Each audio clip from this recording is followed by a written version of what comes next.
This is The Locker Room, where the coaches of Husson University talk sports.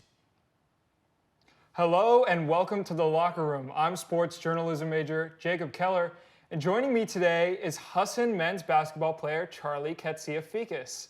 He's originally from Claremont, California, and he's been playing basketball since he was 3 years old. Yes, sir. What got you started playing basketball? Well, my father, he coaches college basketball at a school called Pomona-Pitzer, which is a Division III school in California. So I guess even when I was born, I just grew up with a basketball in my hand and just kind of ran with it ever since. Your grandfather also played basketball, correct? Yeah, my grandfather coached high school basketball at a high school named Ellsworth High School, about 45 minutes down the road, and he won a few state championships there, and yeah, he was a coach as well. What are some of your earliest memories of basketball in your life? That's a great question. I think there was a youth league, Claremont Youth Basketball, kind of growing up that I got to play in, and it was definitely a fun experience just to try and go out there and see what I could do against kids from other local elementary schools, and just that, and then progressing throughout middle school and high school as well. Yeah, absolutely. And I mean, there's probably a lot of development from, youth basketball through middle school, high school, now college. What do you think has been the biggest transformation of your game, especially from high school to now? From high school to now, I think really just, I know I have a good basketball mind, but just putting it to use. I think I used to be a step slow on the court, but when I'm off the court, I can watch. Like, I know what to do. I just had to learn to do it on the court. So I think just getting stronger, my defense, getting quicker, just all of the above to help my team win at the end of the day. Yeah, absolutely. And your father and your grandfather probably played a role in being a role model for you in basketball. Yeah. Can you speak to that at all? Yeah, my dad growing up was definitely a good role model. He's had a lot of good teams throughout the year. So the thing about my dad, though, is he's never pressured me to play basketball. A lot of people think that your dad being a coach, he's pressuring you to play basketball. That has never been the case in my life. He just wants me to be happy. But really just he let me be around his team a lot. So I got to meet a lot of his guys, make relationships with them over the 4 years, and I've met a lot of good players who have shown me the work ethic you have to be a successful college player. Do any players come to mind when you say that? Mika Alon and Daniel Rosenbaum, two guys. One graduated in 2019, the other graduated in 2020. Those two guys kind of paved the way for me as a human being and on the basketball court, as they had very successful college careers and now they're overseas.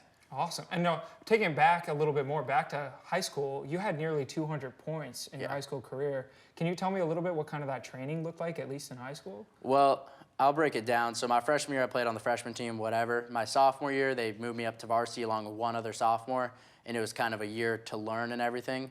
Before my junior season, I fractured my knee. Didn't play my whole junior season and was out till halfway through my sophomore season, or senior season, I mean. So I only played, I think, 20 games or something like that.